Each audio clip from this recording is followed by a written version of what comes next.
ঠিক বলেছেন আমার পীর, ঠিক বলেছেন না কবীর, না বুঝিয়া ভেবা করো নির্বোধেরা। ঠিক বলেছেন আমার পীর, ঠিক বলেছেন না কবীর, না বুঝিয়া ভেবা করো নির্বোধেরা। এ গুমরাহি ছাড়ো যদি বন্ধু পারো, এ গুমরাহি ছাড়ো যদি বন্ধু পারো, সময় থাকতে হক্কানি পীরলির দামান ধরো, সময় থাকতে হক্কানি পীরলির দামান ধরো।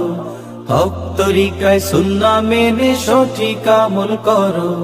ঠিক বলেছেন আমার পীর, ঠিক বলেছেন না কবীর, না বুঝিয়া ভেবা করো নির্বোধেরা। ঠিক বলেছেন আমার পীর, ঠিক বলেছেন না কবীর, না বুঝিয়া ভেবা করো